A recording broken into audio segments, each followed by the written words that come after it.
All right, good evening. My name is Assemblyman Ed Ra. I'm the Assemblyman for the 19th Assembly District, where we are sitting right now. So welcome to all of my colleagues, both from Long Island and from other parts of the state.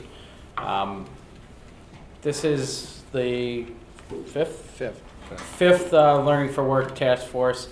I'm going to turn it over to my colleagues, Ken Blankenbush and Mike Norris, in a second, but they've been traveling around the state just to really hear from stakeholders about the Learning for Work initiative, about trying to find ways that we can work, within existing institutions, within our educational system, to provide, practical opportunities for our students that look outside that traditional path in high school, that so that people can get exposure to different fields. So we're especially thankful to have representatives from our BOCES here on Long Island, from our trades here on Long Island, who I think know this area well, have had success in presenting programs for our students, and who I think we can learn from as we move forward in putting together a report on this issue and hopefully proposing some legislative solutions. So I'm going to turn it over for some opening remarks to my colleagues, starting with the co-chairs of this task force, Assemblyman Ken Blankenbush and then Assemblyman Mike Norris. Sure. Thanks, Ed. First of all, as an introduction, my name is Ken Blankenbush. I'm the Assemblyman in the 117th District, which is the North Country, which is Jefferson, Lewis, St. Lawrence County, and the Mohawk Valley, 10 towns in Oneida County. Just as a matter of a fact, we got 8 to 10 inches the other night, so flurries is nothing for us. And so, this is our fifth meeting that we went to, Mike and I. We started off in Western New York in Mike's district up in the Buffalo area, Utica, the North Country, and the Capital District. And tomorrow night we'll be in Rochester. What we're hearing, though, across the state is the same theme, is that there are jobs out there for people in the trades, and that they're having problems filling those positions. And we're also hearing that, for students who are not geared or career path for college, is that what we're trying to figure out is how can we get them ready for the workforce? How can we get them going from school to work, and with good paying jobs that they could raise their families, buy homes, stay in New York, and how we can help the state education department figure out a career path for them to do that. And again, the common theme across our, so far anyway, was that manufacturer groups, all of the trades, electricians, plumbing, carpentry, all of those jobs are available for students. And what we're trying to do is try to piece this all together, have a report, have solutions in that report.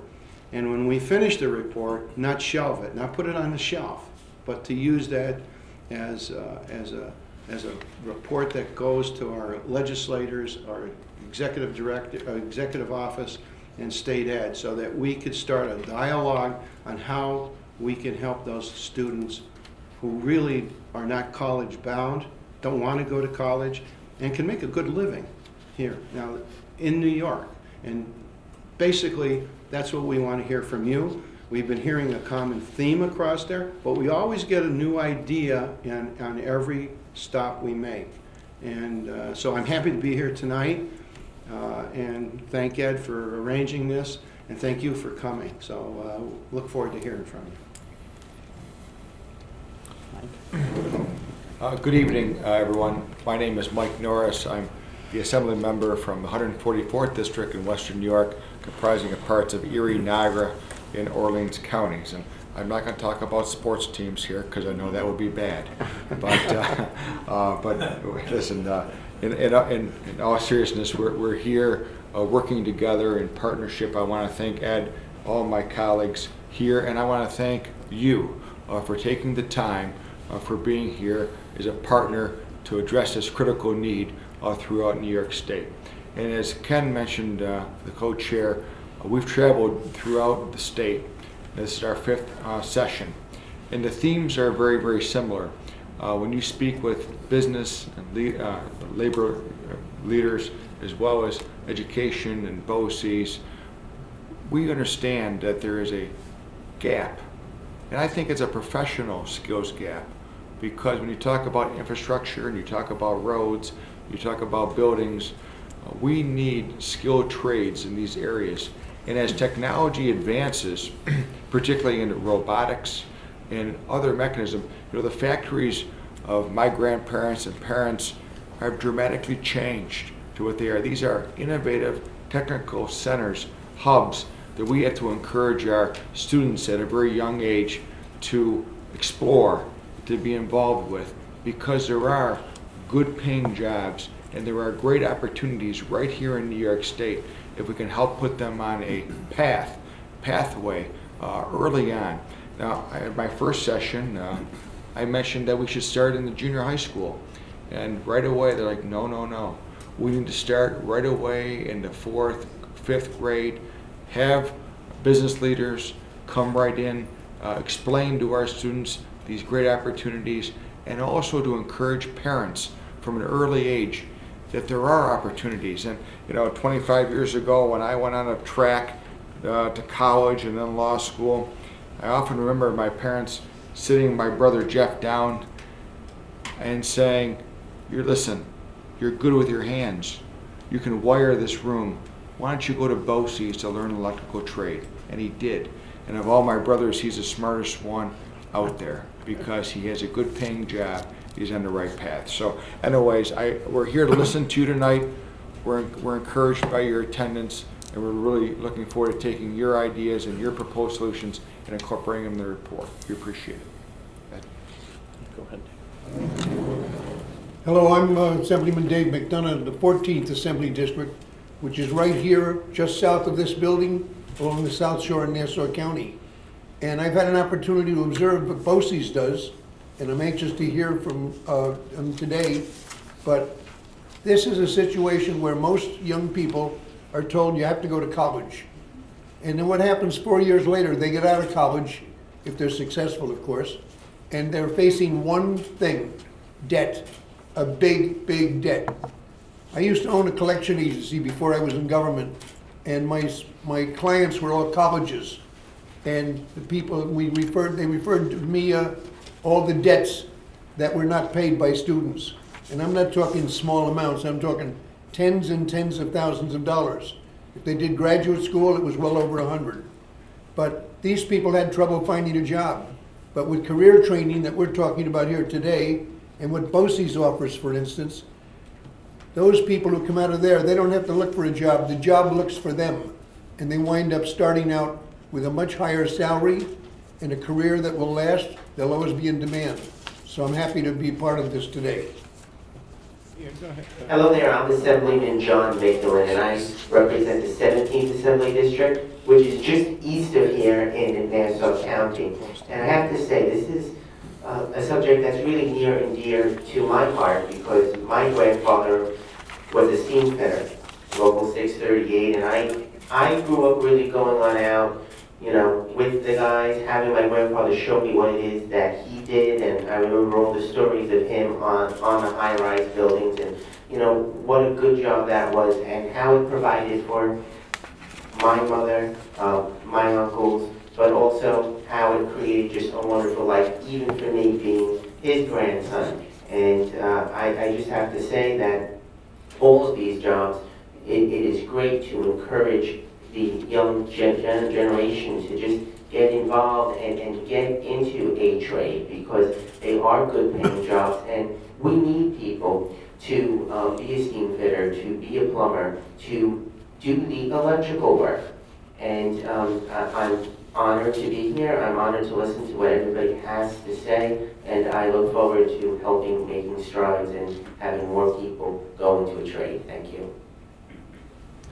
Good evening. My name is Michael Montesano. I'm the Assemblyman for the 15th Assembly District here in Nassau County, starting up in Bayville and coming all the way down the 106-107 corridor into Bethpage in the village of Farmingdale. So I'd like to thank my colleague, Assemblyman Ed Roth, for introducing the legislation that we're joining him with to do with this, addressing the middle skills gap. I am a student who went to the New York City version of BOCES, a vocational technical high school. I graduated with a diploma in electrical trades, and as was mentioned before by my colleague Dave McDonough, is the job comes to you. So we had a career day in May, and all the utility companies came in and the municipalities came in, and everybody got a job. And I graduated high school on a Friday, and I started working for the city of New York on a Monday, and then the MTA. And it went off to that. I didn't go to college till much later on in my life because it wasn't an option. And this is my alma mater. I graduated here and went on to further education. So it's so important that we emphasize this.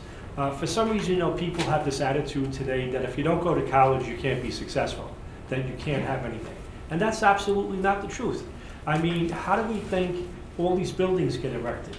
People that are carpenters, electricians, plumbers, auto mechanics.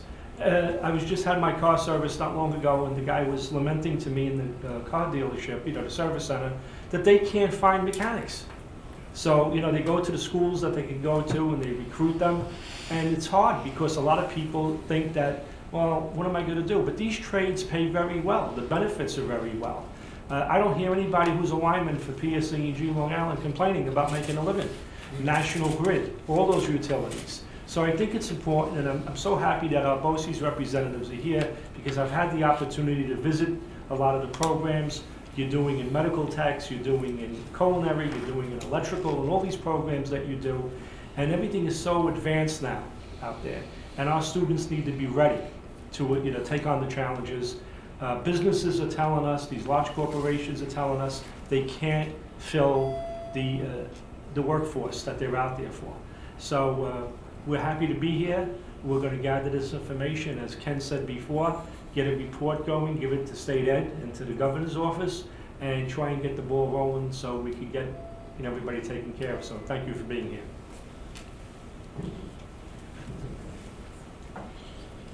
Thank you, Mike. We're going to start off with our BOCES superintendent here in Nassau, Dr. Robert Dillon. I do want to, while he's coming up, just acknowledge and thank Nicole Grodner is here on behalf of the New England Regional Council of Carpenters. We thank you for being here and taking back some information and hopefully providing us with some feedback that we can incorporate into our report. So we're very thankful for your interest and the interest of the carpenters in this initiative. Dr. Dillon, whenever you're ready. Good evening, Welcome. and thank you for the opportunity to speak to you and with you this evening. Many of the things that have been said by you are so true and part of my remarks, not only for our BOCES here, but through the BOCES throughout the state, whether it be Tom Burns up north, David O'Rourke, or Lynn Fusco out in the western part. We all offer quality services. And one of the things we like to do here is, on the island, we've joined with the Long Island Association, was kind of like the granddaddy of Chamber of Commerce's. And we've worked with the Long Island Association and other federal legislators on putting together the fact that working with your hands is not less than. And we're trying to dispel the stigma of not going to college and that you can earn a good living. And we do need these people here. And not that you won't go to college, but you have the option of going to college after learning the trade. We at Nassau BOCES primarily deal with 11th and 12th graders. I want to explore expanding that to other grades. Right now, we are at maximum capacity at our current Barry Tech Center, about 1,600 students. We also just have taken over from the Levittown School District their tech program, which will provide us with 600 more seats. So we're looking to expand where the jobs are. We recently put in for adult ed a diesel engine program. not only do we have it for the students, but here in our area, we have a migration issue. In the last several years, the changing demographics in Nassau County. We have many people coming in from Central America. They're English language learners. Many are young men of advanced teenage years who probably won't have the opportunity to complete high school. So we believe it's in our best interest to prepare them for a trade and for a job, so that they can be not only competitive, but they can contribute, to our economy and everything. In addition to what I've said, we've also partnered with the Department of Labor, New York State Department of Labor. I think it's Barbara Riedner's the commissioner, and we're having the first job fair at BOCES, the 19th, in the afternoon and evening, and it is, as I've been told, oversubscribed, and we're going to have our children, our students there in the afternoon, and our adult there in the evening. We also expanded to our special needs students, so we don't want to leave them out of the equation, providing them the training so that they can perform in the particular services. And one of the things I'd like to add is that it was mentioned, but I'd like to highlight it. We prepare people for careers that are recession-proof. If you have a skill, if you're a plumber, you're a carpenter, electrician, you're going to work even in a down economy. And last time I heard the expression "cash is king," I kind of believe that. So when we prepare these young men and women for a trade, it is recession-proof. And the other thing I'd like to say about BOCES is the issue of equity.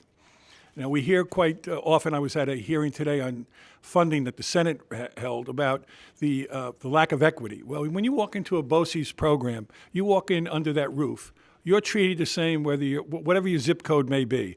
In our area, whether you're from Jericho, our richest school district, or you're from Hempstead, a struggling school district, you're treated the same and you have the same opportunities. In closing, I'd like to say this. We're the answer to your problems. We provide the solutions. We have the skills, the training, the people, and the opportunity to move people from point A to point B. Let me tell you what my big problem is. Currently, if children want to apply for BOCES, they can be denied by their district, okay? Now, as opposed to someone who wants to go to a charter school. If I come in and say I want to bring my son, Bobby Bubats, to a charter school, Bobby goes. He goes, and the money follows him. However, if I walk into my district or my guidance counselor and say I'd like my son to go, Bobby to go to Nassau BOCES, they can say no. Why is that? That's not a level playing field, particularly when we're already there and established, and there is not only a funding mechanism, there's state aid involved with that. It's a great investment. We are already there, and it's important that that stumbling block of the ability of a district to say no to a student and deny them an opportunity should be removed by legislature. So I ask you to consider that when you meet in the next session. Thank you very much. Any questions? I'll take questions. Yeah, I have a quick question. The issue that you just raised about the school district can deny the student's request to attend the BOCES, as best as you can tell, is that in the education law, or is that a policy set forth by the state education department? No, that's in law. That's in law. It's in law, yeah. And it's something that, I think needs to be removed. Not only do we have it for CTE, but on Long Island, and I think there's going to be one in the Syracuse area. We have a school for the arts, and I think Syracuse, the Senate put something in there for a STEAM program, arts and science. Right. And that one there, I think that there will be more that'll be more accessible than what we have here in Nassau County. Thank you. Other questions? Yeah, I do. Sure. Is that we have heard throughout the 4 or 5 sessions that we've had, you mentioned 11th and 12th grade. Mike was saying that we've also heard that we've got to start this earlier. Do you agree with that? I agree with that. So are we looking at, as we heard in, what was it, Utica, or I can't remember where I heard it, that they would like to start it like in grade school. Is that too early, or is? The earlier started, the funding has to flow. Yeah. And that could be a challenge. I would say certainly at the beginning of middle school, there are counseling sessions for career guidance, what might you like to be, and some exploration for that matter. That I can see. But the actual hands-on, again, we have to look at our facilities. Most of our facilities in your area and some down here were built WPA. Yeah. That's a challenge. So I think we have the resource to explore it and develop a proper plan and procedure for this. I think we can do it. The other question I just want to follow up on is your denial to students to go to BOCES. What justification does the school district give you, or don't they even have to give a justification? They don't have to give one. Currently, as I understand the law, if a district has a program in-house or sends to a program, that satisfies the law as it stands today. That means if you have a, for lack of a better one to make it really absurd, if you have sewing and you want to go to auto mechanics, the district can deny you auto mechanics because they have a sewing course. That's really exaggeration. All right, but again, given the fact that in the economy that we have, the fact that kids are graduating without skills, to deny the opportunity when we have it sitting here right in our backyards. There's 37 of us. You have a great one up by you. You have a great one out in the west, several of them. There, ready to work with the P-Tech and everything else.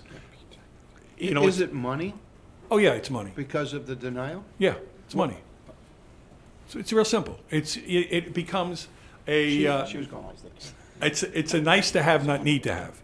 And some schools are very proud of their programs. Some have some options, some don't.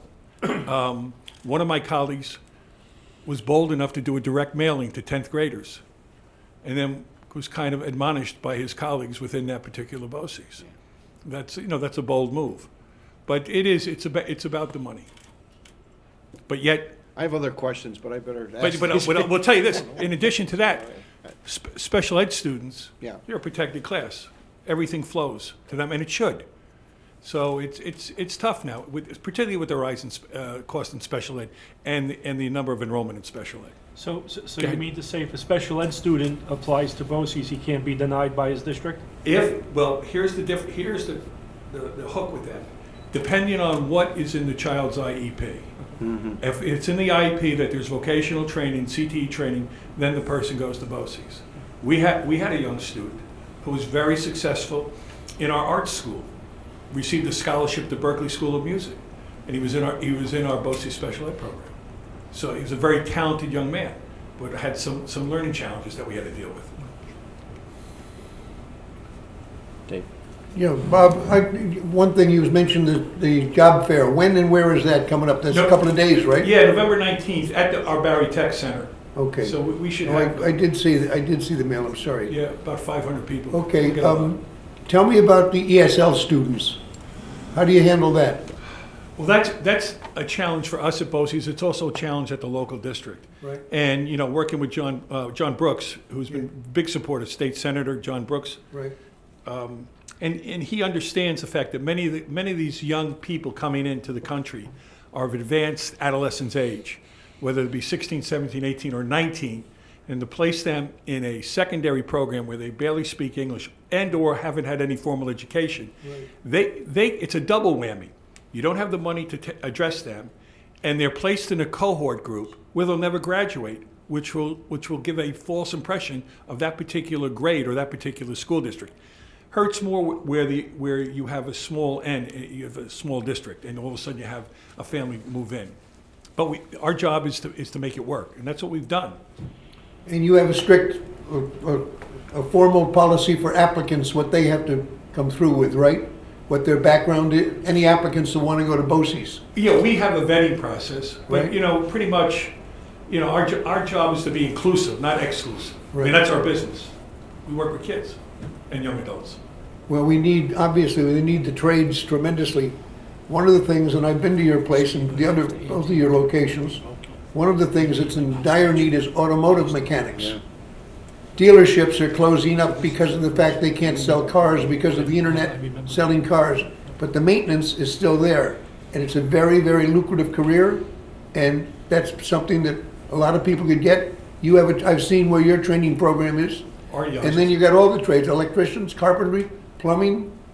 medical assistants, Yeah. cosmetology, pretty much what is out there. And like I said, we introduced diesel. I'd like to see if we can go into diesel mechanics, because my understanding is if you own a boat and your boat is out of commission in late May, you're out of commission for the whole summer because they don't have the mechanics to service them. Really? Yeah.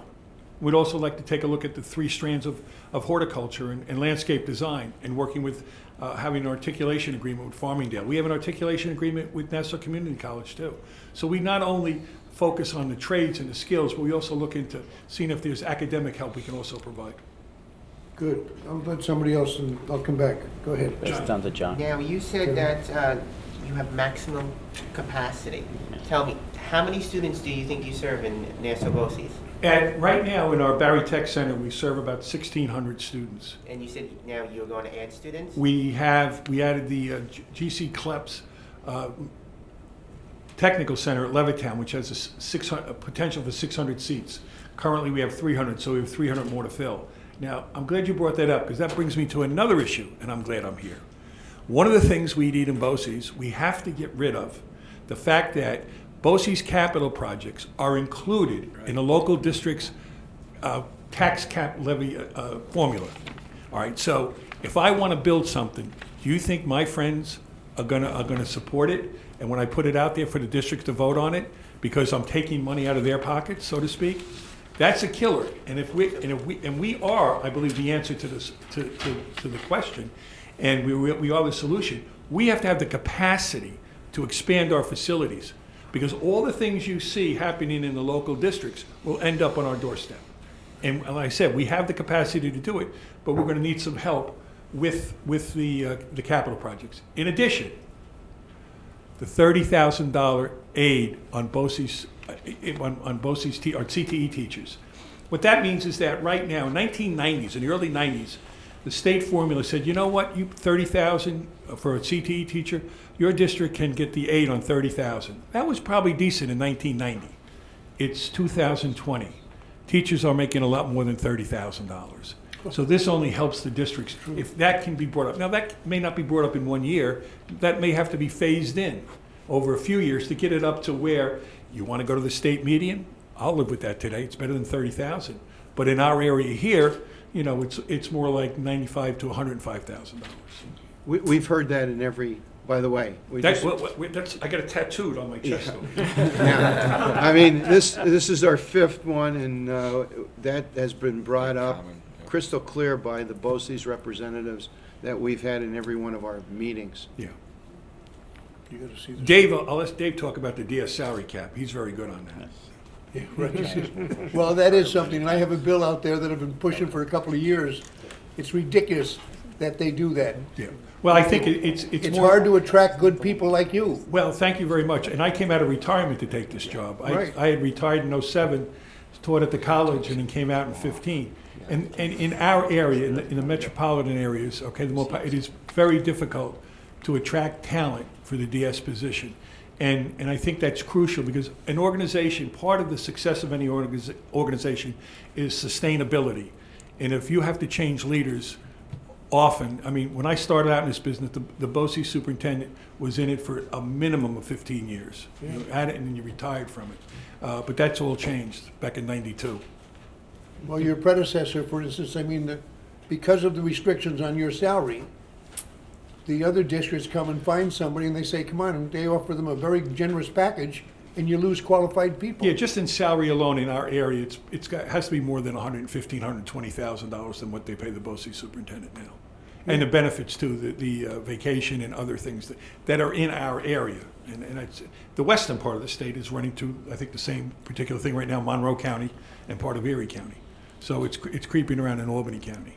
So How do you, may I? Yeah, go ahead. Tell me about how you recruit the people who are doing the training, the mechanics, the electricians, and all of that. That was one of my questions. we have industry partners, so we work with them. You know, the fact that we're in a good economy has made it a little bit difficult to get some of the tradespeople. I've reached out to someone I know who is an attorney represents some labor unions, to bring some people in who may be of an advanced age where they don't want to be on the job, but yet they want to mentor other people. That's what we're looking at now. But we work with the trades. Like I said, we must have over 400 industry partners, and that keeps our program up to industry standards. We meet with them, they consult with us, and it's worked out very well for us. Some of the, I've been to some of the trades where they have their own apprentice programs. Electrical are here on Long Island. They have a tremendous training center for apprentices, and they move them up with the goal to be journeymen. Is that competition for you when they have them themselves, the unions? No, our students usually end up applying and see if they can be admitted there, and usually go to those apprentice programs Okay. and move through them. So that's the way that's been working for us. Okay, go ahead. Who's next? Yeah, I was gonna, go ahead. can you kind of expound on that a little bit in terms of, with those apprenticeship programs, what kind of, partnerships might be taking place or there might be the potential for if, say, there was funding or other, avenues that were created from the state level to allow, greater partnership with you and some of the trades? Well, if more doors could be open to us, that would have more opportunities for our graduates. In our auto program, most of our graduates they are recruited before they even leave the place because they have such a great reputation. Anything that can be done to prevent silos and to get out of the silos and have that cooperation. The reason we're doing the job fair is I had heard that the Commissioner Reardon was doing something in the Syracuse area, and I knew I wanted to move my BOCES up in standing with the Department of Labor. So I went up to there, introduced myself, had a long conversation. Our people came down, and that's part of why we're the first ones to have this job fair on the 19th. But again, communications is the key, and I think we're willing to do it. And we're stepping up, and all the BOCES are. And again, if we can get that legislation where it's students that apply and are vetted and are appropriate for BOCES program have the opportunity to attend. What would you find, let's take your graduate level, so to speak, right? How quickly are they placed? Oh, as I said, Dave, before they even graduate, the Right. auto mechanics. Right. You A know, college student doesn't get that opportunity usually. No. First thing they gotta do is find out how to defer their loans, and then they send out resumes, and they're not, maybe certain things, yeah, in computer technology, they might get, but you have them right out the door, right? Right out the door. As a matter of fact, many of our students who go through our computer programs are hired by us. We have several students now who are young men who are in our program who are part of the solution to the cyber attacks that we've had here in Nassau County. They've developed their skills where they can go in and pretty much within a weekend, we've been very fortunate to remove and have the districts back up and running within 48, 72 hours. Is there some programs that you stay in the school for part of the day or part of the week? My son, this goes back a number of years, was in the aviation program, but he stayed at the high school part of the time too. Yeah, our programs are half-day programs. There's a morning session and an afternoon session. Right. So they come for the morning and receive their training in high school, and then they come and receive their vocational training here at Barry Tech. How does Oh, that George. affect the district financially? You Well, talked about the money. There's money there, but there's also aid. So whatever the Okay. tuition is, there's a BOCES aid factor, so that's returned to them in subsequent years. Okay. Unlike state aid, which can fluctuate, BOCES aid is constant, unless someone in Albany decides to change the rules. Yeah, we'll speak to him. We know Yeah, who that is, right? we know who that is. Right. So our BOCES aid is predictable. Okay. And Mike. just a quick question, the transportation from the district, to BOCES and back, the busing, is that absorbed by BOCES? or- That's absorbed by the district. By the district. And we try to work with them to minimize the amount of buses and to see if we can double up where we can. I have a couple questions. In terms of the teachers who teach at BOCES and the differential in pay, sometimes from being out in the field and being the teacher's salary, are you having a difficult time recruiting them? And do you have any suggestions in terms of how we can provide some solutions to filling that gap, if that's the case? Sometimes it is a problem, particularly if the economy's good, everyone's working. Like I said, it's difficult.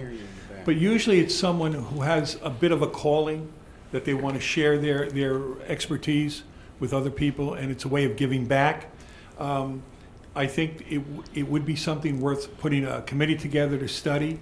Are there ways of providing supplemental sort of compensation with that? But let me tell you, that's going to be a bear to deal with NYSEG, in my opinion. Okay. Now, in terms of the business partnerships and working with companies in the field, do you have some sort of a board where you're looking at the innovation going forward and what their actually needs are? We've heard across the state that as automation continues, there's a shift, obviously, within the skilled forces. Have you been working with business partners in terms of that? Absolutely. We work with our industry partners to be, and in order to be in order to have our program certified, we have to meet industry standards, not only for today, but what's projected in the future. If you had a magic wand, we know how Albany operates. It's like moving a glacier, okay? And if you had a magic wand and you're putting together this package, what opportunities, what things, top 2 or 3 solutions would you say would have the most immediate impact from your position? Particularly, I understand your credentials come highly recommended in your skills, so I'm really looking to see what would you say are the 2 or 3 top needs that would have a quick impact in this area? Number one is let the kids come to BOCES. You know, in traveling and dealing in other workshops and dealing on, with our local congressman, the word came out even from people in the private sector, you may hear it tonight, we can't get the kids into BOCES, or we can't get the people quick enough out into the trades. You know, there are plumbing jobs out here, there are electrician jobs out here. We're about to embark on I believe, a wind project offshore. So there's going to be an awful lot needed in that, whether it be the electricians and the carpenters and the people designing the wind turbines and everything. There are many things going on. There's the third rail when that's done here on Long Island. There is our medical field here. You know, our population isn't getting any younger, and there's the needs of as us who are approaching beyond the baby boom area need certain things, and living assistance and all those particular things there. Health aides, there's a whole host of things that are coming there. And then, and again, as I said, we work with the Long Island Association, you know, glove in hand with them, and trying to understand what the needs are of our region, and we try to address them. Thank you very much, Dr. You mentioned at the outset about the lack of cooperation from the schools when somebody wants to say, I want my kid, or the kid says, I want to go to BOCES. Well, no, we have a program here of something, right? Correct. What do you think the real reason is, and you were a former superintendent of a school district. Yes. Yep. What's the reason? Why would you have said that if you had been in that field? Finances. Describe the loss, finance. Well, you know, it is the initial tuition, and then it's the transportation. You know, and that's, you know, the straight answer there with that. Other programs, you may have some CETE program in your particular district, and you want your kids to stay there as opposed to leaving. We've provided what we call for skills kids, children who are somewhat challenged and maybe better working with their hands than they are currently with academics. So we address those. But I think, you know, that's limit. I don't think we should try to limit what options are for our students and their families. I think we should be in the business of inclusion, not exclusion. Just to add on what Assemblyman McDonough said, what is the percentage of school districts that you would say that would deny, you know, a child? Like, how many of these children are denied, or students are denied the opportunity to go to BOCES? You know, there's a handful. You know, one of the things about our BOCES, we have the School for the Arts, which not only handles Nassau, but also some Suffolk County districts also. And we did a thing yesterday to try to promote the arts, and we had it at our center, at our high school for the arts, and we had a panel of people there who have graduated and been successful. But we're really trying to push the idea that the arts can be a career. And it's not only performing, but it can be behind the scenes. It can be in the choreography. It can be in all different areas. We were fortunate also to have Billy Joel participate and talk about his experiences in the arts and about a lack of a formal education in the arts that would have helped. I don't know if it would have helped him, but it certainly would have hurt him. He's doing pretty well by himself. But I think that's one of the things we're trying to push. In addition to that, we're going to petition the state to have our arts program be a CTE program, by the mere fact that it is a career for young men and women. So yeah, there's a handful. You know, it's kind of like when it happens to that one family, it's devastating to that family. Many of the parents, they go to the school board, they scream, they yell, and some are successful, some aren't successful. But you know, again, when you deny the one, who might that person be? What might they be capable of that we'll never know? That's the unanswerable question. There's one other thing that happens. A lot of the districts now are having the problem, or maybe they've solved some of it, where a student who couldn't pass all the Regents problems wouldn't get a diploma, he'd get a certificate. And those people, it's very hard to get a job when you go for an interview and they say, do you have a high school diploma? He says, no, I've got this certificate that says I went to school. Yeah. But that doesn't apply to you. See, if they went to BOCES, They'd have a skill. yeah. Yeah. Well, in addition to that, we're working with Regent Tillis, our local regent, and we're also creating, exploring graduation requirements and pathways to graduation, and that they might not be limited to just the regents passing the regents. There are other skills that kids have, and we're saying today, in this particular time, in this era, you know, the regents were put in many, many years ago, probably before some of you were born. And Not me. Okay. You said it, I didn't. No, I'd say it before they all say it, because they would. Go ahead. So we're saying today, you know, should it be just the regents that are the standard? We're not saying eliminate the regents, but we've had our first meeting at the Tillis Center, and we have 2 more meetings planned to explore what should the credentials look like of someone to be successful, to be an engaged citizen, to promote a democracy, to have fiscal responsibility. And those are the things we're looking at, other than just knowing when the Civil War started and when it ended. Yeah. And I know, you know, there is a ongoing now effort to take a look at that within the state education department in terms That's what of we're high doing. school graduation requirements and all that. So I think certainly this is all a very critical piece of that. We thank you for being here. I'm certainly, you know, thankful for having you at the helm at Nassau BOCES. It's great to see you, and I thank you for your, you know, sharing your expertise and information with our colleagues here. It's my pleasure, and I thank you for the work and service you provide to the citizens, and particularly to the students, who greatly appreciate it, and keep the good fight up. Thank you. Thank you very much for being here. So- Not going to speak? So we're gonna stay on the subject of BOCES and call up Talia Mochi Cliff, who is here from Eastern Suffolk BOCES. And I have my colleague Lisa Mangello. Do you want Want a her second to chair? come up with her? Absolutely. Sure. And Lisa Mangello, who's from Eastern Long Island Academy of Applied Tech. Right here. So, well, welcome. Thank you. So we work at Eastern Long Island. It's an Academy of Applied Technology. Our building is one of 4 CTE campuses, and it's part of Eastern Suffolk BOCES. So it's no longer the BOCES 1 or 2. Years ago, we split. Now it's Eastern and Western. I teach art design and visual communications. So I teach in the arts, which has its own unique situation because they're always fighting for justifying what it is. But if I can go back to one of your comments, BOCES isn't only an avenue for the kids. They're not meant to go to colleges. It is an avenue for all students to have a choice, because most of our courses have agreements with multiple colleges, so they get credits. We are the AP classes. It's just not your typical AP class. It's not the physics, it's not the algebra, it's not those, but yet the kids in our class apply physics, they apply the math skills, so they understand why they're learning these subjects. So the academics are embedded in all of these programs, which is why in my class and most of our classes, they get the English credit. So it assists students in graduation, getting those requirements needed for graduation. So a lot of our classes might have a science embedded credit. So if they need a science credit in order to graduate, their CTE class satisfies both of those requirements.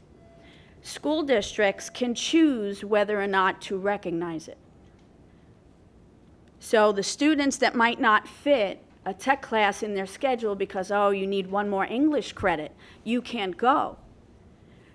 If a child wanted to take our class because of the communication skills needed, because of the papers they do write, or the industry journals they have to read, and comment and discuss.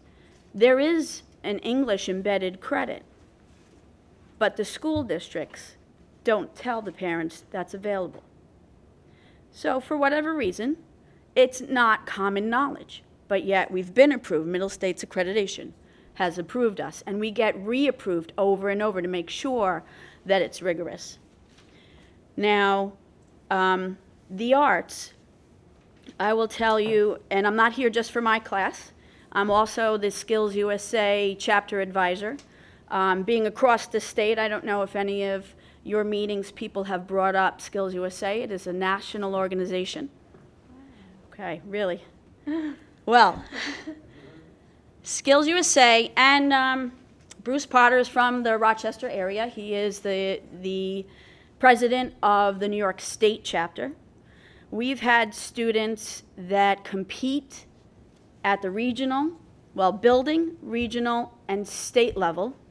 They win at the state level in their industry, from cosmetology to aviation mechanics to CNC milling to heavy equipment to nursing health careers, advertising design. There's a huge array of competitions that they now get to practice their skills. If they win at the state level, they get to go to the nationals. Our HVAC student 2 years ago actually competed in Abu Dhabi because he won the nationals. And he went on to compete in World Skills. There is a venue that CTE, as well as an organization called Skills USA, that is training the students, and you could go on the website, skillsusa.org. Huge resource. And their framework is what CTE does. We're training students in technical, personal, and workplace skills. Yes, there's a bit of a stigma. My 2 daughters both attended BOCES because I knew about it. Some of their friends, their parents, even though they went to a camp in the summer, they loved it. So we're talking about reaching younger populations. There was a grant Eastern Suffolk BOCES had for a little while, and we ran a summer career exploratory camp. So it was a 2-week camp. It was from middle school students, and they got introduced to cooking, graphic design, carpentry, animal science, and they loved it. And the parents never knew we existed. So my 2 children, I knew I wanted them to try out something, explore. So I made them go, because obviously I was working in the summer, and I brought them with me, and they tried everything. And my oldest applied to take the aviation class. And our school district decided they only send seniors. Now, she had enough credits, because she's an AP student, to graduate early. I didn't want her to graduate early. So she petitioned the board to be classified as a senior. We got called into the then superintendent's office. He sat us down because the board said they'd think about it. And the comment and the question he asked her in front of my husband and I, "You're an AP kid. Why do you want to go to BOCES?" That is the stigma we're fighting. PTAs need to be invited. Okay, PTAs, the moms that want to tell all their friends their kid got accepted to Brown. They won't tell their friends when their kid is 35 years old sitting on their couch. Okay? But the stigma, the fact that someone who goes to CTE is incapable of a college degree is we're fighting against that constantly. So someone who's in the arts, in my studio, I have over 30 Macs. I have a 3D printer. I have a vinyl plotter.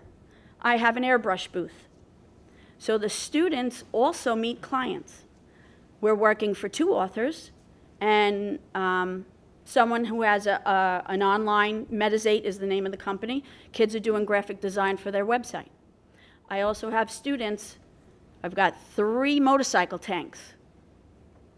If they choose to do illustration and fall in love with an airbrush, they're working $3,500 for a weekend just to do fenders and a gas tank, because they can. They could be entrepreneurs. So when they come to any of our classes, they're not just learning a technical skill. They're learning the communication skills to talk with clients, to learn how to network. How do you get through an interview? How do you shake somebody's hand when you first meet them? They're learning how to collaborate with other students, as you've heard, in their classrooms. Or another CTE class, because industry, my students, visual communication, is going to work with the TV production students to storyboard an idea before it gets filmed. We're doing a magazine layout, we're working with the photographers, because they're planning this image, they're doing the shot, but I know where the typography is going to go. So those kids have to learn how do these classes work with people from other career fields. And it happens. So we simulate the real world, but somehow the message does not get out to the school districts. My other daughter chose to take nursing. And although the school district still only sends 1 year, the nursing class, she went through it. She now attends Delphi. However, they were hesitant to kind of send her. She was a good student. And nursing, you have to pass a test. But the pressure wasn't necessarily from the guidance counselors. The pressure was from 4 other friends whose families and parents said, oh, why are you going there? Her friends are majoring in nursing. They have no experience. They didn't decide if they really wanted it. They're now in college, first semester, learning anatomy and physiology. My child learned that and decided then in high school, yes, this happens to be the career for me. So there is that stigma. Go ahead. Hi, I'm Lisa Mangiello. I teach animal science at Eastern Suffolk BOCES, or the Eastern Long Island Academy of Applied Technology. And this is my 12th year teaching. So a little bit of background. And piggybacking on what Talia said, it is one of those things where when you're looking at the difference between CTE and the choice between staying in high school, we have a big push for college degrees. These kids, they get up in the morning, and everything they're taught from the minute they walk into school is that we're going to prepare you to go to college. We're going to prepare you to go to college. That's the most important thing. You have to go get a college degree. And this is not to negate the value of a college degree. But you can go through and, I've even watched my younger family members, and they go and they graduate college, and they're struggling in the job force, or they get out with the liberal arts, and they still don't know what they want to do, where to go, and they're really not making that much money, and they have now they're also saddled with college debt. And I'm not saying that CTE is the answer for every single student, but what would be nice is if the students had an opportunity to decide what is right for them. Looking from an educational standpoint, if you have to, and all of you know this because you've gone through your careers, and I'm sure many of you have changed careers along the way, or you started thinking one thing and you moved on to doing something else. We kind of learn as we go. If they have a choice in what they're learning, they're going to be more invested in it. You can look at all of the studies that are out there and the documents, and I can't recite them off the top of my head, but our CTE students do better when they go to college. You can even see that a lot of times they do better in their home schools because they're invested in something, and now it has value. Now their education has a bigger value to them, and they have a bigger push for that. And when you look at the academics that are embedded in CTE, like my course is a 4-credit course. We have New York State English and Science embedded. For the first year program, when you pass the end of year exam, we use a NOCTI exam. It's a national assessment. It's kind of like the equivalent of a Regents in homeschool classes. They can earn 3 college credits just for taking the first year of animal science. If they choose to take the second year of animal science, when they come back, we have an articulation with SUNY Morrisville. For taking that class, they can get another 3 credits. And while they're there as high school seniors, whether they come as a first or second year, they have the option to take a discounted course at SUNY Delhi Online and earn 2 college credits. So they could leave with up to 8 college credits in 2 years, which I think is not a bad start for getting into their field. So you are constantly fighting that idea that we're taking these kids out of things that are somehow going to drive them towards that success, that college path, when they're not, when a lot of times it's not recognized the value that's sitting in the programs. And you were all just sitting here talking about how the fields need these workers. Coming from veterinary medicine, go on Indeed. Look up medical assistant, look up, any type of visual designer, web designer, anything in veterinary medicine. The trades are, my boyfriend owns a plumbing company. It would be nice if he could get some plumbers. We have shortages in so many of our skilled trades areas. We need to close that gap. If we keep constantly pushing for that 4-year degree, we're not solving any problems. And we're not helping our kids get the education that they're hoping for. So I have one, I don't know what happens to this thing all the time. Shout. I know it was mentioned before, but explain something to me. So you're accredited by the Middle States Association. Also, are you under the supervision of the Board of Regents?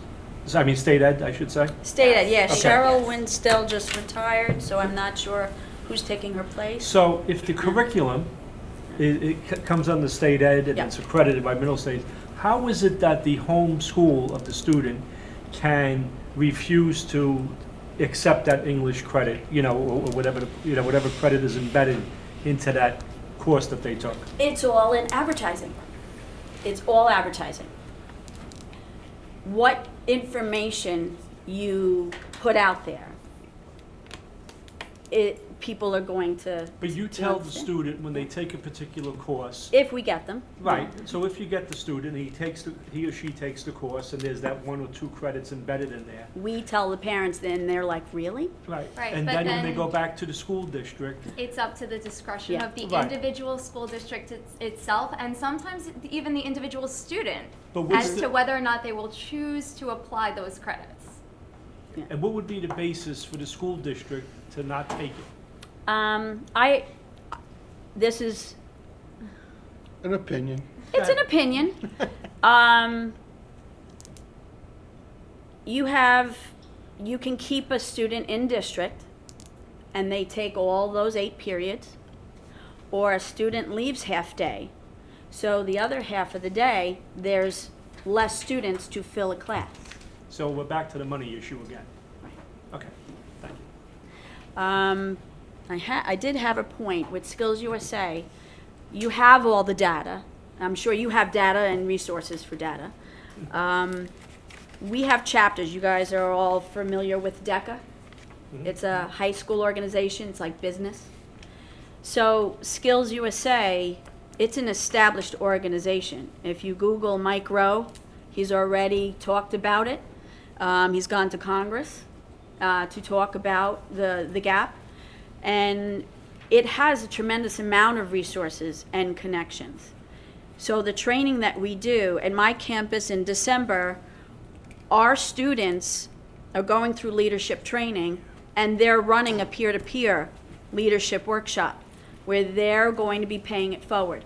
So you can't just teach a kid a technical skill. You also have to teach them how to conduct themselves and what to expect in the workplace. And that's the part I believe the high schools are missing. A 40-minute media arts class is not a CTE class. But yet the parents are satisfied saying, oh, you don't have to go to the BOCES Center to take art and design visual communications. Because we have a class for that. Or because we have a class for that. Fashion design and merchandising. Our kids are in the industry. They go into the city. They go do buying. There's so many avenues of career paths, but it's the arts. Oh, we have a fashion class. They'll illustrate stuff. So there's a missing connection between you're learning a subject, but now you're learning a subject, learning a skill, applying it, and making the industry connection.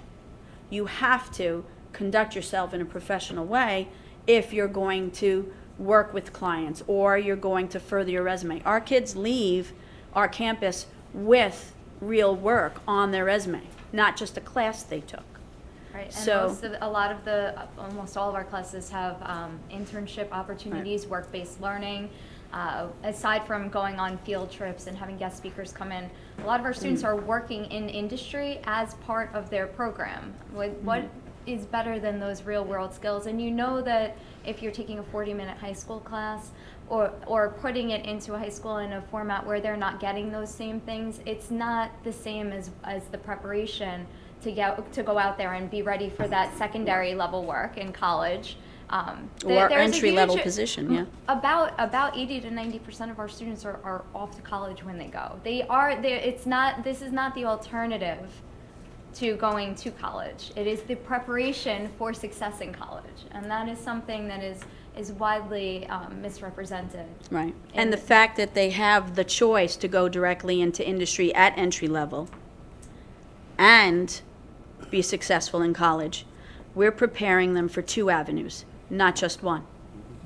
And then they have stepping stones. You know, as I was mentioning before, not all of you decided to stay where you started. These kids can have the opportunity. So a student from my class, for example, could learn dog grooming. Maybe they're not going to be a dog groomer their whole life, but if you have a dog, you know it costs money to get groomed.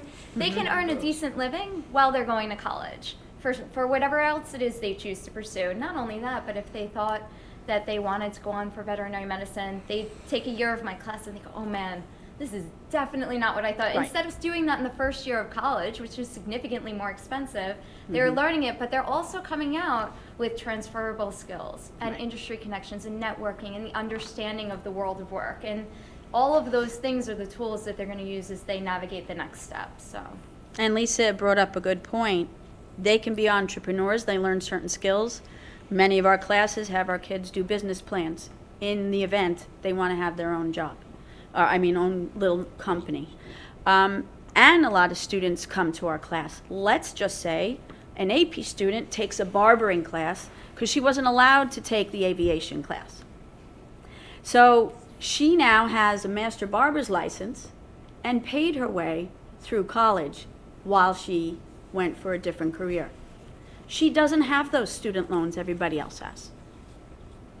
Yeah, that's the key. and she's sitting in the room. That's the key. So, Ed? Ms. Mondello, you mentioned about the fact about, all you're doing. I have a question for you. Do you prepare, and I know I've spoken to Superintendent Dillon on this at another time, do you prepare students for when they get out of the training, the interview process? Oh gosh, very much so. So as part of our program, embedded into that is the interviewing skills, resumes, cover letters, thank you letters, e-portfolios. These students are ready when they walk out the door. Most of our classes, we do full building-wide, mock interviews. A lot of our graduates will come back and hold sessions with our current students as mock interviews. We have industry professionals come in and do that. Good. We want them to be able to go out and land those jobs. That is the goal of what we're doing here. And also create those connections to the people in the workforce, because it's where most of them decide they want to be. Good. So, very much so. Basically, I think the problem I see here is that getting the word out and getting accepted through advertising or whatever, but I Well, think, Bob, you mentioned that one fellow, one district sent letters out to all the 10th grade students, right? Yeah. And I'm sure the district Oh, he got superintendent lots didn't of- like that. That wasn't a good move. That wasn't. No. To educate somehow the young people and the parents who think that, well, you gotta go to college. Well, You it's know. a big movement. It's got to be a statewide movement to value this alternative. It shouldn't even be considered an alternative type of education. To Right. value this education equally as an education that is viable Yes. for getting into our workforce and being able to earn a good living. And as he was mentioning already, these are recession-proof trades. You know, I can always go back to my field and be a veterinary nurse. That has never changed. I have that with me everywhere I go, no matter what step I decide to take. So. In almost every one of our meetings so far, the word rebranding has come up. And Eastern Suffolk BOCES did a rebranding, so they rebranded as the Eastern Long Island Academy of Applied Technology about, I'd say it's been about 4 years maybe. 4 years. They Um, were hoping a name change would make people ask, well, I never heard of that. What Of is the that? academy. Is it working? You know what? I think people, when a school district refers to it as the academy, Yeah. it's working. I think But we the service PTA 51 districts. Right. The PTAs, they get on board with that, and we have PTA meetings. We have business and industry meetings. We had one today for the health cluster and service cluster. And they're done throughout the year to keep that connection going. But it's the parents that are worried. And, yeah. But let me ask you this, since today everything is social media with our young people, can not your school or the school, you know, whatever one that it is, can't you do a campaign on social media directed to the students that are in middle school and high school? I mean, that's where they pick everything up, and I was just informed the other day that I was behind the times with Facebook and Twitter. It's now Instagram. You know, the young You people don't do are using... Snapchat? Stay away from that stuff, but now it's Instagram, so we only read it, you know, we only look at Instagram now. And I know you have budgets and, you know, you have constraints on your budgets, but you direct marketing to the students themselves. I mean, let's face it, every other commercial industry, and I'm not calling you a commercial industry, but just by way of association for a moment, every commercial enterprise out there does its direct marketing to the students or children, whether it be to TV commercials, mailings, magazines, or on social media. And so I know you're having some difficulty getting it out there, but maybe a direct marketing campaign right to the students themselves, so they raise the issue at home. They raise the issue, you know, in their school, or come and look you up themselves. Oh yeah, no, we have a fantastic PR department, and they are always putting things out there. We run summer programs for middle school students. We have district dialogue, which goes home to the districts to show them the great things their students that they're sending to us are doing, and they are doing phenomenal jobs. Yeah. I can't say that I think that they're doing a poor job of that. It's just the looking at the difference between that 4-year degree and what they're seeing as the end line goal. Like they birthed this child and now they have to get into college. Like that's the goal. Right. And the detour is off-putting for some people in a sense because of, I think, the tradition of, you know, that mindset. So, but let me ask you a question. If a student splits their time between their regular school district and coming to one of your programs, that doesn't preclude them from going into college No, upon it makes them more graduation. successful. Okay, so I don't understand, Yeah. you know, why it should be such a big concern for the parent. I think their kid is going in with a better edge Well, I than think the it's not student that even didn't. just the parent, because the parent can go to the school district. The foundation aid formula does need to be revamped so that schools can Right. understand, you know, better how to create their budgets for the next year. It's hard to plan on something that doesn't have an exact number. Right. Being able to give the school districts the tools, I think, would be the best assistance in getting more students to us. As he was mentioning, we have that massive influx of students and our ELL learners, and it's not even just for them. All of these students deserve the opportunity. Any student that wants to pursue this type of education should have the opportunity to come through our doors, assuming they meet the criteria. What cooperation, Bob, you too, do you have with, or what interface do you have with PTAs? We host a PTA dinner yearly, so we invite all of our representative districts. They come in, we do tours, we do showcases of our program. We switch it up every year, but they come into our rooms, they meet with our instructors, they see our facilities.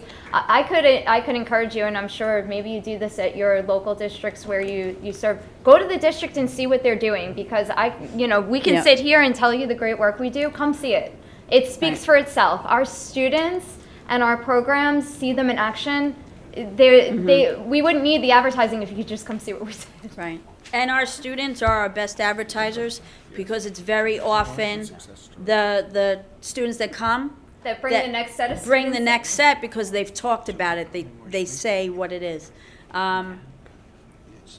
It really has to get through to parents, and school districts have to be in a position to allow those kids, not limit their kids.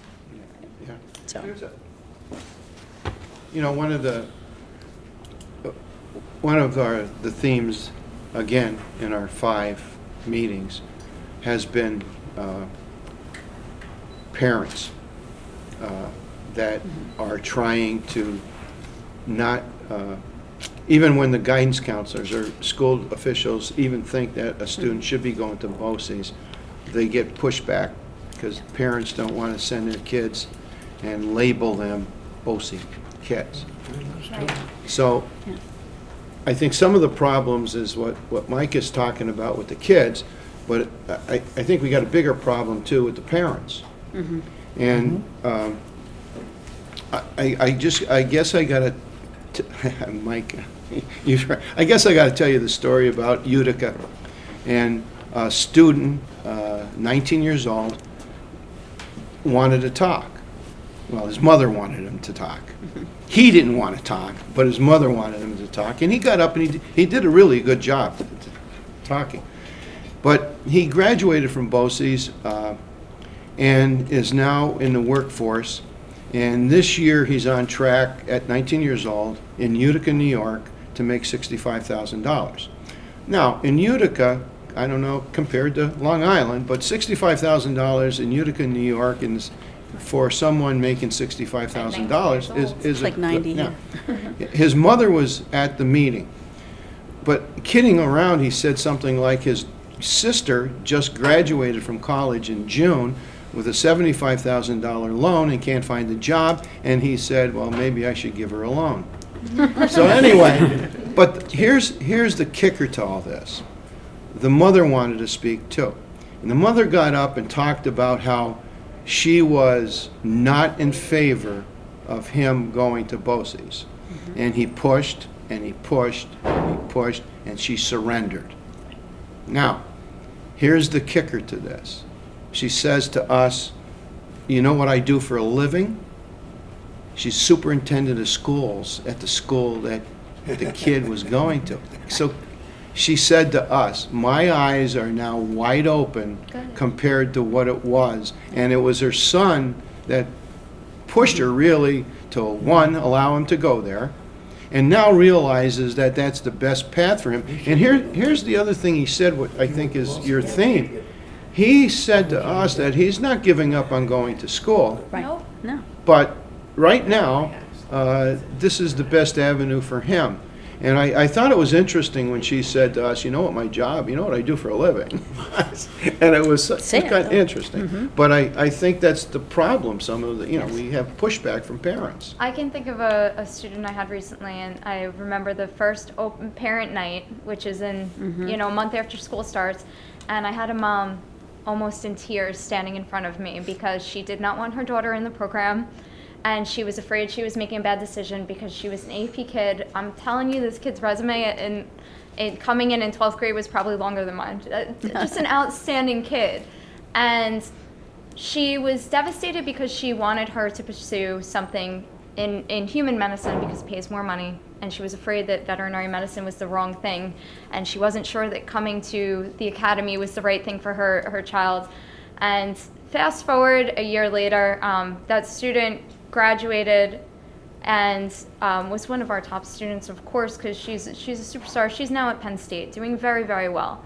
She came through the academy. She found her foundation, found her passion, knew this is exactly what she wanted to do. She went in full throttle now. She is so prepared in a way that, and it's not to discount the academics. She was an academic kid. She got that, but she got all of the other skills. She was in a veterinary hospital for an internship, watching surgery, making connections with veterinarians so that she knew, this is what I want.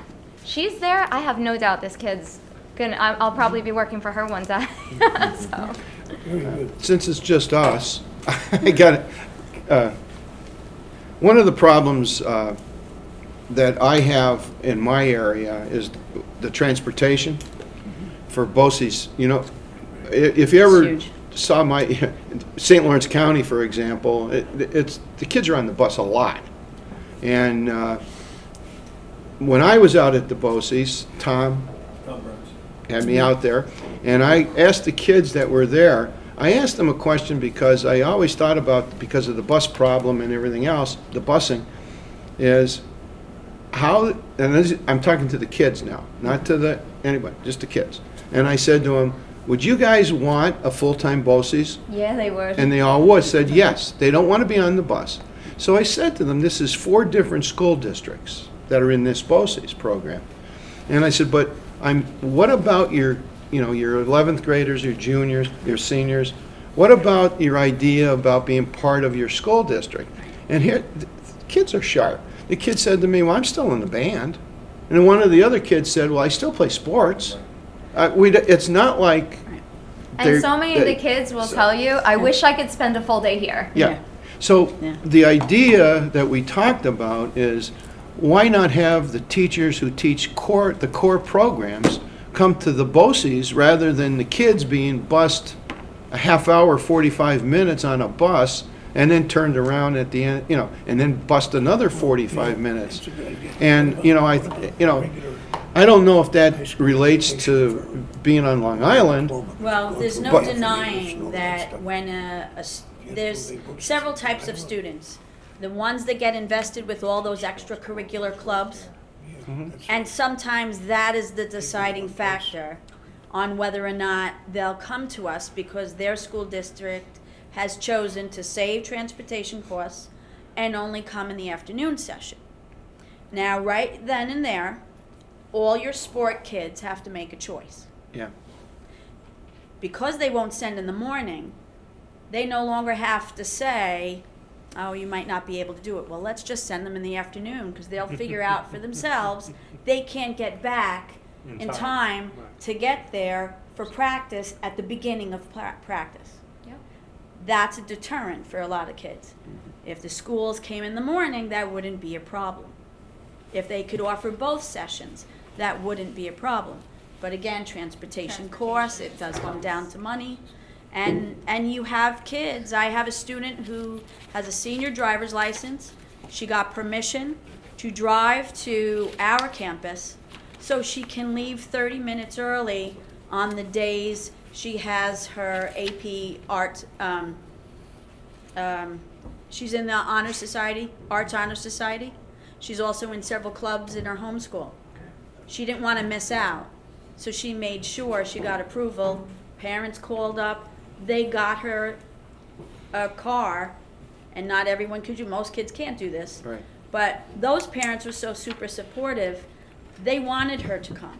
She was an AP art student. The art department at the home school wasn't thrilled. They felt they were losing her, but they didn't. So they worked it out. She's just applying her art skills now in a commercial venue. She's getting client work. But that's rare. Most kids have to make a choice because the school district only sends one session to save money on transportation. Yeah. Renaming BOCES to that. It's been going around the different. I had a question asked to us at one of the sessions that, once you do one of these sessions in Utica or Buffalo or whatever, you're going to hear the same things, but that's not true. We've heard something new, I think, Mike, at every one of these. For example, being denied. We haven't heard that. No. Oh, that's a major issue, So- I would say, across Long Island. So, and we've had BOCES people at all of our meetings. So I guess the point is when we go to every one of these different regions, we hear different things. We really do. There's a common theme in a lot of them, but we always pick up a couple different things that, we're hearing. When I had gone up, because we have our BOCES Advocacy Day when we go up to Albany, and I had mentioned one year in one of the rooms that we service 51 districts, but some of our districts will only send seniors. And not all seniors, just some seniors. Some of them only have the opportunity to come for 1 year, or to come only for certain programs. Right. They limit programs. That's not equity. No. Just to add, just to clarify that, most of our BOCES superintendents throughout the state are not retirees like me. So they have to work with their colleagues. Yeah. So they have to be somewhat sensitive to navigate. Political? Diplomatic. Political, yeah, they have to, Diplomatic. remember, we're. So I could say that you said that about Tom? No, he's got a carry permit, don't say that. No, but seriously though, I mean, Yeah. I can say things because I'm retired. Yeah. I'm the throwaway, I'm the Marine that hits the beach as a BOCES superintendent. I don't, but understand that we're service agencies. Right. We're not real school districts. We don't grant diplomas, we have programs. Yeah. Our kids come to us, we send them back.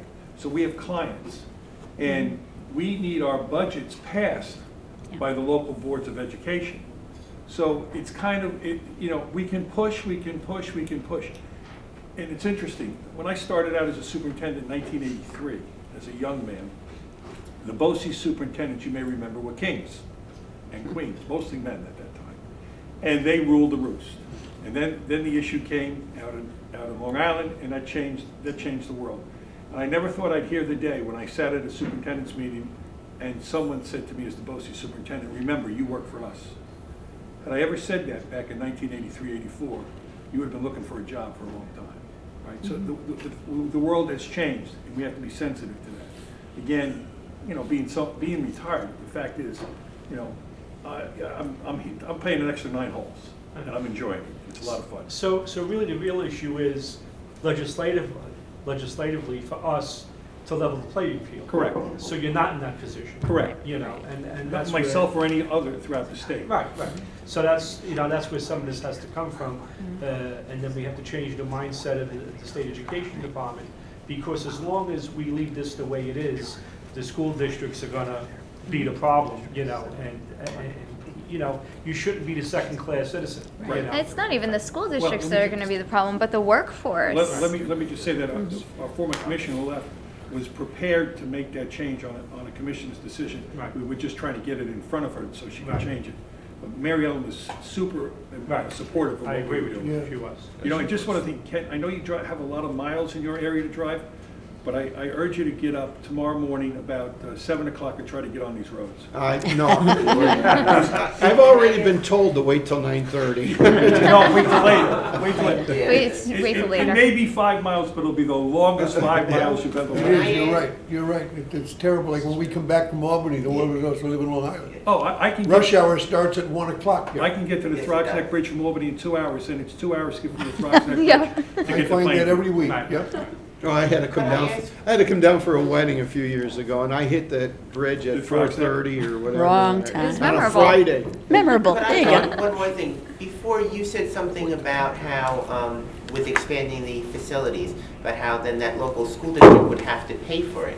Now that's something interesting. So you mean to tell me that if there was a facility like this one in Levittown now, that local district's gonna have to pay for the whole BOCES facility, which other No. districts are sent What I'm to? saying, if we have any capital projects, they have to be approved, okay, by our constituent districts. Okay. And that means all they're of them. taxing themselves, because it takes money out of their calculation for the tax levy. But then do they charge the other districts when they send the kids on over to them, or? No, we would bond it out, and it would be a debt service that we have, that we share. What I've tried to, we've bought several buildings since I've been at BOCES, and basically, they're not our buildings, they're the county's building. They belong to the residents of Nassau County. So we've improved their position a little bit with assets. That's the way I look at it. I have one last question, and that is, there's a bill that one of our colleagues put in, our minority leader, to rename BOCES the Career Prep Centers. Maybe that would sell better. What do you think of that? Because BOCES, if rebrand you it? say BOCES to a lot of people, they can't tell you exactly what that stands for. Right. Board of something, Right. But if the Career Prep Centers, would that help? I think Would that help would you sell better? That would help. In my With judgment. funding, yes. Yeah. You all agree? Yes. Yeah. Yeah. Okay. We take a vote and we'll do it, oh no, we're not enough. That would be nice. It would be nice if you guys were. That's happened before, Yeah, right. but, well, Anybody, anything You've else? educated us. Thank you. Thank you. Thank you. here's a,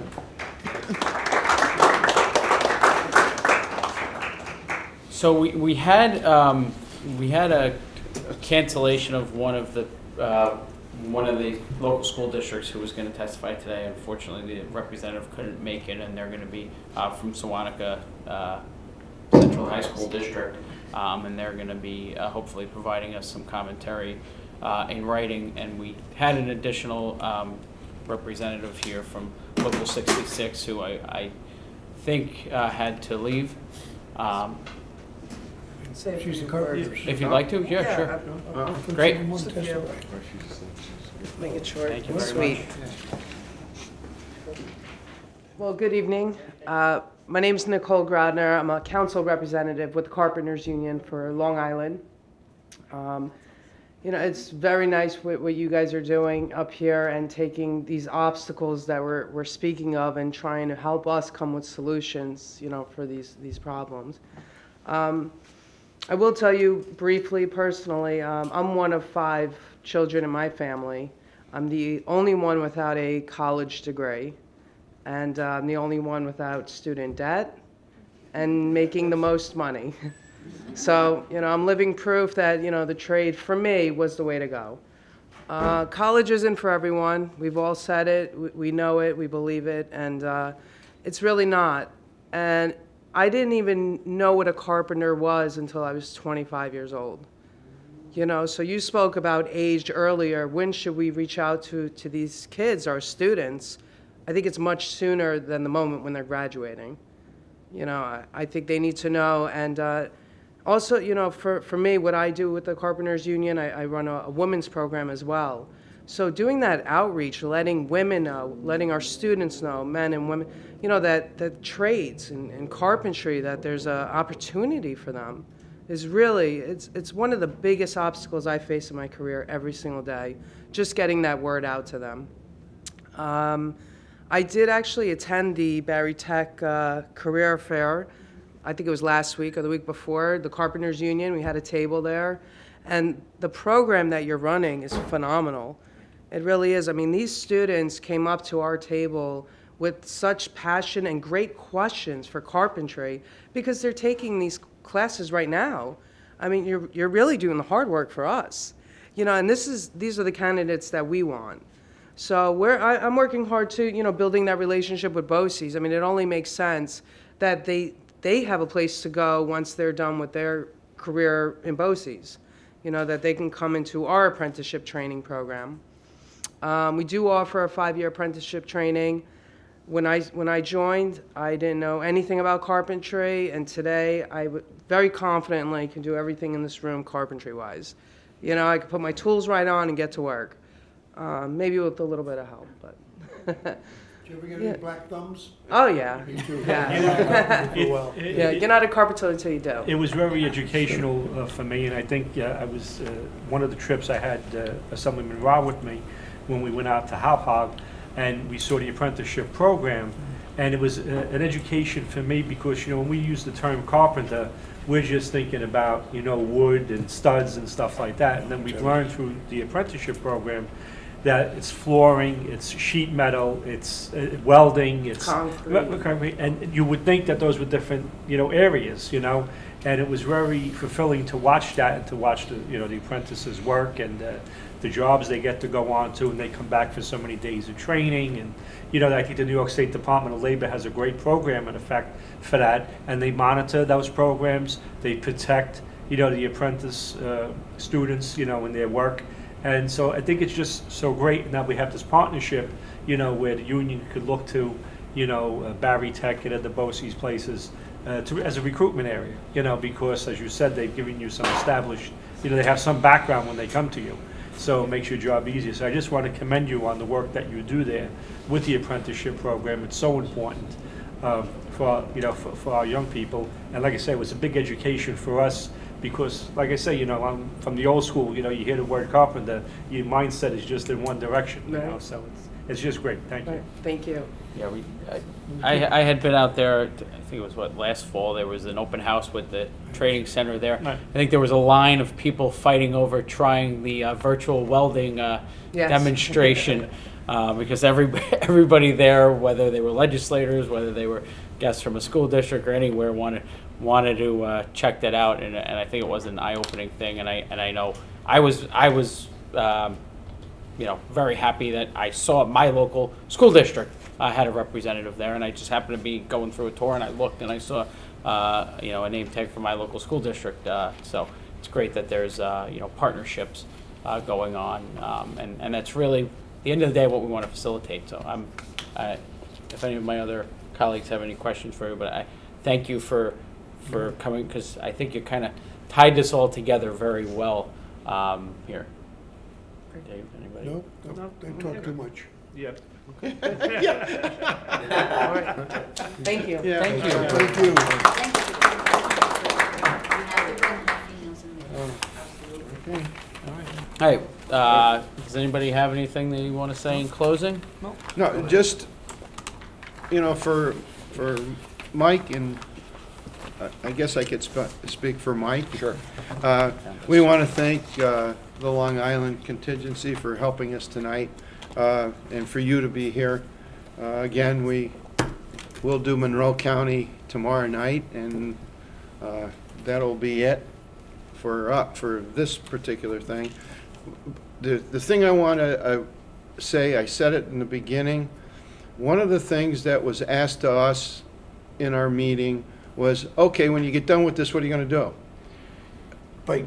We're not going to put it on the shelf. I said that in the very beginning. This isn't something that we're going to do and just say we did it and and there it is. We want to see changes made, and I know you guys want to see changes made.